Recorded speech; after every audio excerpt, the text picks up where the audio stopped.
She posted bail to marry him. 72 hours later, she and her family were dead. He promised her forever. He gave her a funeral. What pushed a man from jail to mass murder, and how the justice system let it happen? Before we go deeper, let us know in the comments where you're watching from. We'd love to hear from you.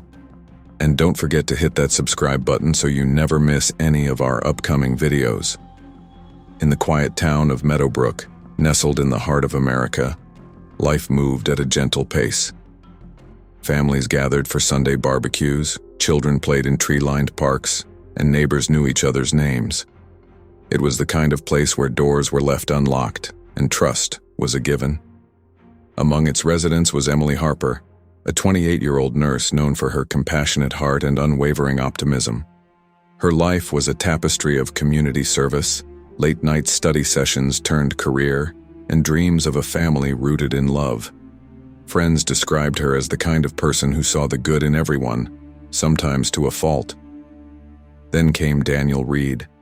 Charismatic, with a smile that could disarm the most skeptical, he entered Emily's life during a volunteer event at the local shelter. Their connection was immediate, a whirlwind romance that seemed to fulfill every fairy tale Emily had ever believed in. Within months, they were engaged, planning a future filled with shared dreams and mutual support. But beneath Daniel's charming exterior lay a troubled past. A history of minor offenses, a few stints in county jail, and whispers of volatile behavior. Emily, ever the believer in redemption, saw these as chapters he was eager to close, not red flags waving in warning. When Daniel was arrested on charges related to a bar altercation, Emily didn't hesitate. She posted his bail, convinced that love and understanding could steer him back on course. They married in a small ceremony, vows exchanged under the golden hues of an autumn sunset.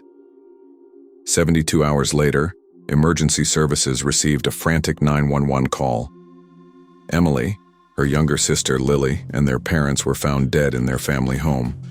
The scene was one of unspeakable horror, a stark contrast to the warmth and hope that had defined Emily's life. Daniel was apprehended at a nearby motel, his clothes stained, his expression vacant. The community was left reeling, grappling with the incomprehensible loss and the betrayal of trust. This tragedy forces us to confront uncomfortable questions. How did the system fail to protect a family from a man with a known history of violence? What signs were overlooked in the name of love and second chances? And how can communities balance compassion with caution to prevent such devastating outcomes?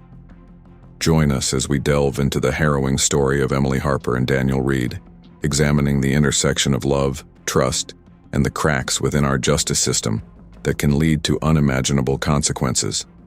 Who was this man she bailed out? And what was he hiding behind that polished smile? Why did she believe in him so deeply that she walked into a courthouse and signed his release papers just days before he'd destroy everything she loved?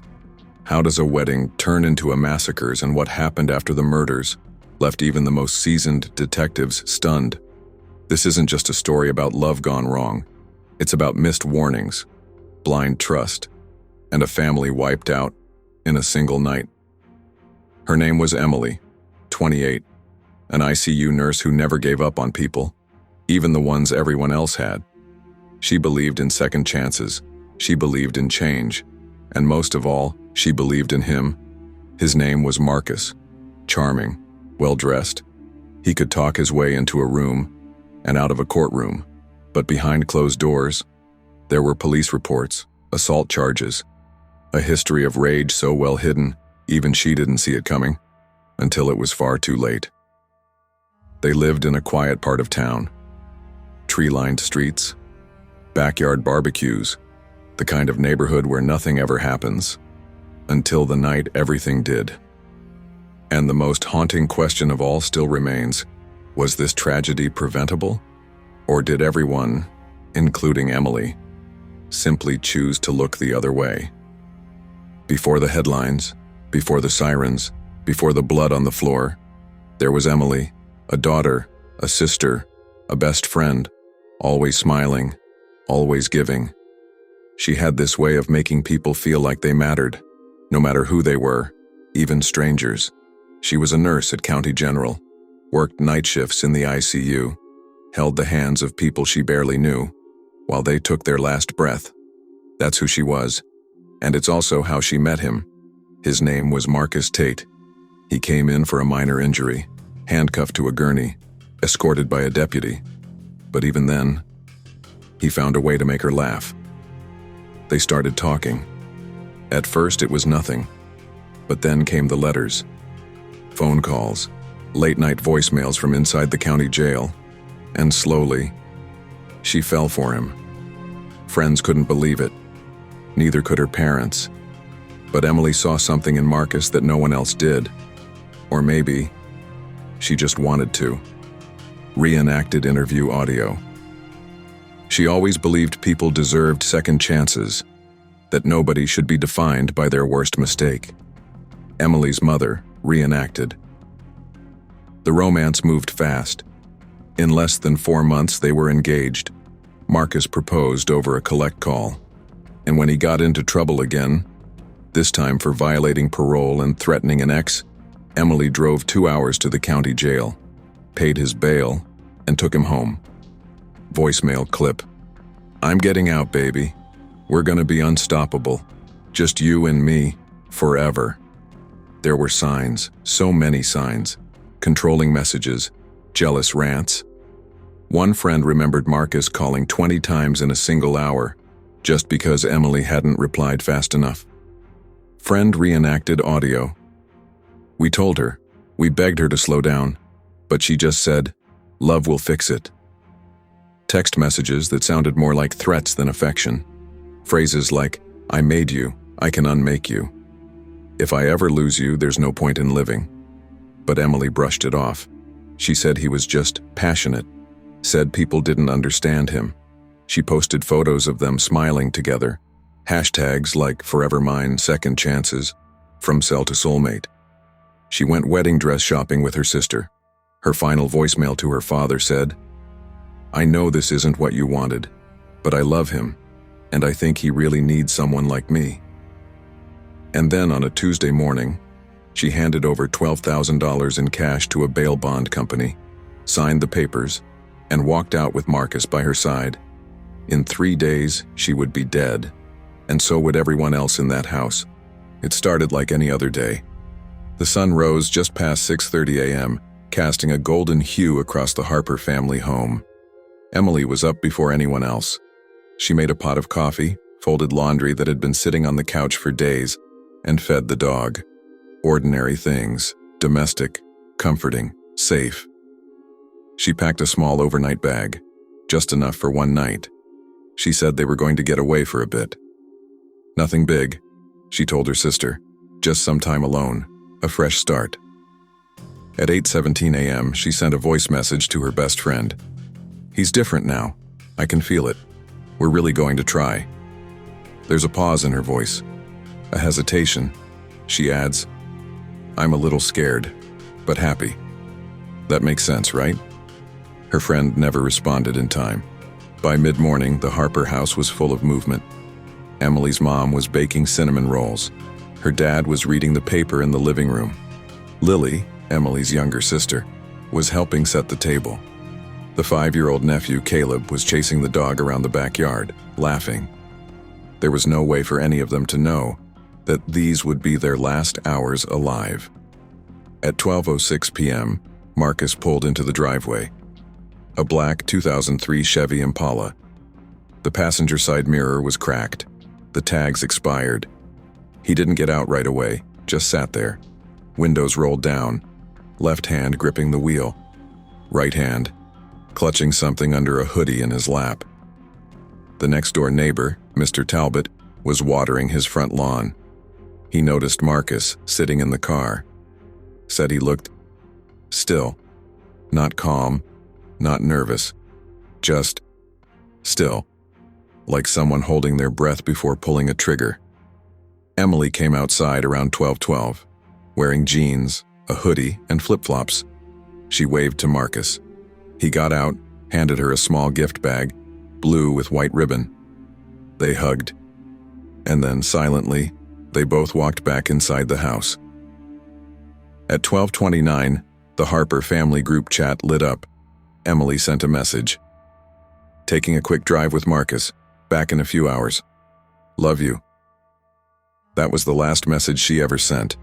What happened over the next few hours has been reconstructed through forensic evidence, security cameras, digital timestamps, and the one person who survived. Here's what we know. At 1:43 p.m., Marcus's car was seen parked outside a gas station 2 miles away. He went inside alone, bought a pack of gum and 2 energy drinks. Security footage shows his hands shaking at the counter. By 2:10, he and Emily were back at the house. Witnesses say they were arguing in the driveway, not loudly but intensely. Emily was waving her arms, visibly upset. Marcus stood still again, jaw clenched. At 3 p.m., all signs of movement inside the house stop. No more text messages, no phone calls, no one answering the door. Just silence. Around 4:17, Lily's phone attempted to dial 911. It didn't connect. The call lasted 4 seconds. At 6:02 p.m., Emily's father's phone pinged a nearby cell tower. Last location registered, inside the house. Then, nothing. At 8:23, a neighbor called the non-emergency line. She said she heard shouting, banging, and then it all stopped. At 8:32, a second neighbor across the street turned down the volume on his TV. He told police later he thought he heard someone crying. And then, at 8:47 p.m., a single, chilling scream, followed by complete silence. At 9:12 p.m., a knock came at Mr. Talbot's front door. He opened it to find 5-year-old Caleb, standing barefoot, wearing a Spider-Man t-shirt soaked in blood, holding a plastic dinosaur. His lips were trembling, but his voice was steady. "I can't wake them up." Talbot rushed inside and dialed 911. "I need someone here right now. There's blood, oh my God, there's blood all over this child. I think they're all dead." Police arrived within minutes. They breached the front door at 9:19 p.m. What they found inside the Harper family home shattered even the most hardened investigators. Emily was found in the kitchen, stabbed multiple times. Her sister Lily in the hallway, her parents in the master bedroom, each one attacked with the same weapon, each one gone before help ever arrived. The scene was quiet, too quiet. Officers described it as eerily clean, like someone took their time and then just left. The 5-year-old, the only survivor, had locked himself in the laundry room. He had seen everything. Marcus Tate was nowhere to be found, but less than 5 hours later, he would be. And when officers located him, what he was doing sent this case from tragedy into something far more unthinkable. When officers stepped into the Harper family home, the first thing they noticed was the silence. There were no cries for help, no signs of life, but what they found inside would shake even the most experienced crime scene investigators. The bodies of 4 family members lay scattered throughout the house. Emily was found in the kitchen, her engagement ring still on her hand. Multiple stab wounds, concentrated and deliberate. She hadn't stood a chance. Her father, George, was in the bedroom, collapsed near the nightstand. His body showed signs of struggle, defensive wounds, bruising. He'd tried to protect someone. Her mother, Patricia, lay on the bed, covered up to her neck as if someone had tried to make it look like she was sleeping, but she had a single gunshot wound to the chest. It had been clean, precise. Lily, Emily's 17-year-old sister, was at the bottom of the staircase. Blood trailed down each step. She had run. There was evidence she tried to open the front door, but it was locked from the inside. The only person left alive inside the house was 5-year-old Caleb, Emily's nephew. Officers found him hiding under a bed in the laundry room. He had a dinosaur toy in his hand and blood on his pajamas. He wasn't speaking, just rocking slowly, whispering the same sentence. "I stayed quiet like Mommy said." He was the only survivor. The scene suggested one thing. This wasn't a random act of violence, it was deliberate, targeted, personal. Marcus Tate immediately became the prime suspect. He was the only person outside the family known to be at the house that day. He had a history. He had a motive. And now he was gone. An arrest warrant was issued. His name and photo were broadcast on every local news station. Roadblocks were set up across the county. Helicopters circled above. But Marcus wasn't hiding. At 3:43 a.m., just over 5 hours after the murders, Marcus walked into a police station 40 miles away, calm, alone, unarmed. He placed his hands on the counter and said, "I did something real bad." Officers took him into custody without resistance. He was given water, read his rights, and then, in a 6-hour interview, he confessed. He said he lost control, said he snapped, that Emily told him the wedding was off, that her family had turned her against him, that he felt betrayed, that she didn't fight for him. He told detectives it all happened fast, that he didn't remember parts, that he just wanted them to stop talking. But detectives were already skeptical. There were gaps in his timeline. He said he left the house around 5 p.m., but neighbors reported hearing screaming hours later. He claimed he didn't bring a weapon, but 3 of the victims were shot. He spoke of blackouts, of moments he couldn't recall. But when asked how he left the scene, what he did with the gun, where he changed clothes, he gave clear, exact answers. It didn't add up. The investigation deepened. Detectives pulled Emily's phone records. They found deleted messages, dozens of them, some threatening, others disturbing. "If I can't have you, no one will. You said forever. Don't forget what you promised me. You walk away, I'll walk with you to the end." None of these messages were shared with her family. Not even her closest friends knew. She had deleted them all. When they searched Marcus's recent purchases, they found a receipt for duct tape, matches, and a prepaid burner phone, bought just a day before the murders. Surveillance footage showed him picking the items up at a gas station, wearing the same hoodie he'd later be arrested in. Then came the jailhouse letters. Marcus had written Emily nearly every day while locked up. Most were affectionate, some, however, had undertones of obsession. One line stood out: "Don't forget you're mine, no matter what." Emily had hidden the worst ones in a shoebox under her bed. She never told her family. And the most haunting part? She had tried to get away. On her laptop, investigators found an email draft addressed to a women's shelter. It was time-stamped the night before the murders. She asked about emergency housing. She said she didn't feel safe. It was never sent. There was also a handwritten note in her purse. "If anything happens to me, it was Marcus." Her best friend later told police that Emily had confided in her just 2 days before her death. She said, "He's not the man I thought he was, but I don't know how to leave without blowing everything up." It wasn't clear when exactly she changed her mind about the wedding, or if she ever truly had. What was clear was that she was afraid. She had begun making plans, quiet ones, safe ones she never got the chance to act on. Detectives turned their attention to how Marcus had acquired the weapon. He wasn't legally allowed to own one. His background prohibited it. But ballistics confirmed the same gun had been used on all 3 shooting victims, and it wasn't registered. Tracing the serial number, police tracked it to a straw purchase made 6 months prior, a friend of Marcus's.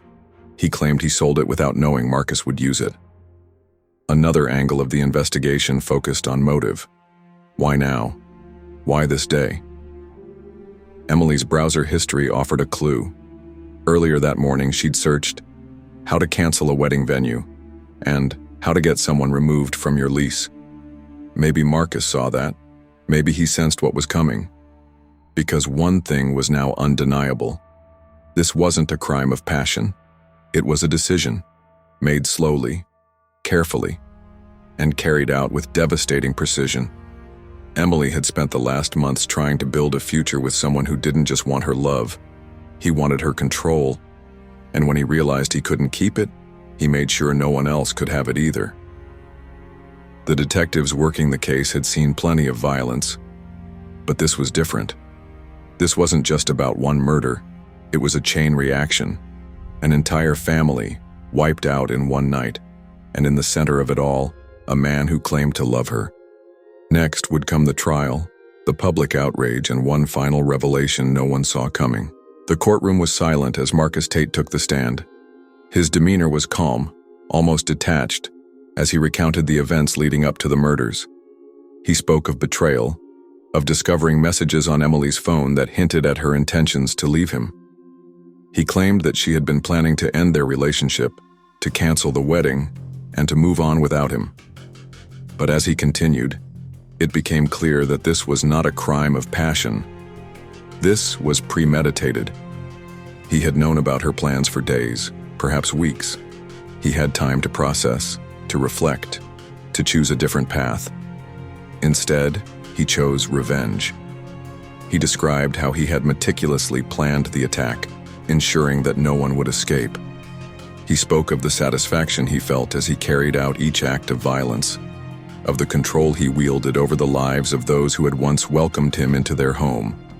The prosecution presented evidence of his preparations: the purchase of duct tape, matches, and a prepaid cell phone, the surveillance footage showing him buying these items, the deleted messages recovered from Emily's phone. All pointed to a calculated, deliberate act of vengeance.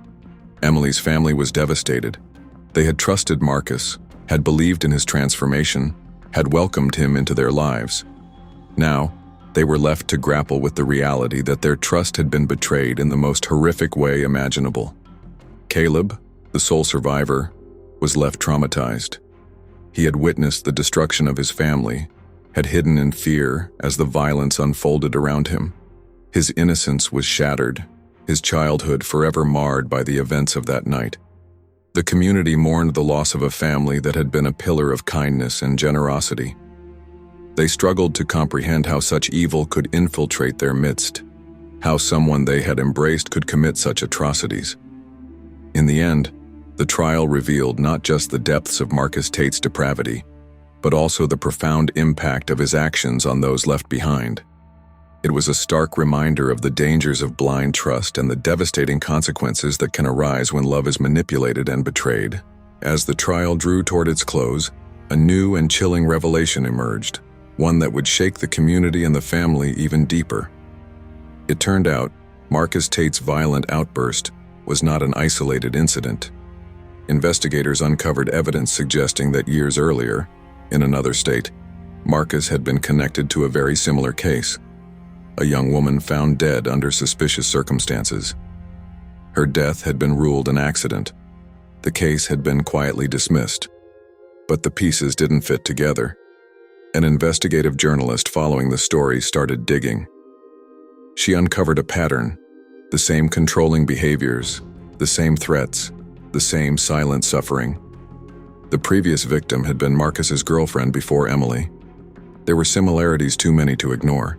Messages she sent to friends warning of something bad if she left him. A note that vanished before police could find it. Witnesses who heard arguments but were never interviewed thoroughly. The justice system had failed once before, allowing a potential murderer to walk free. The warning signs had been dismissed. The investigation had been cursory, incomplete.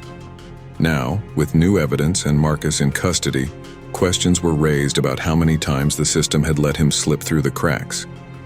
This wasn't just a tragic story about one family. It was a reflection of a broader, darker reality.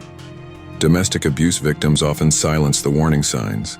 They hide bruises, delete messages, and make excuses, out of love, out of fear, out of hope that things will get better.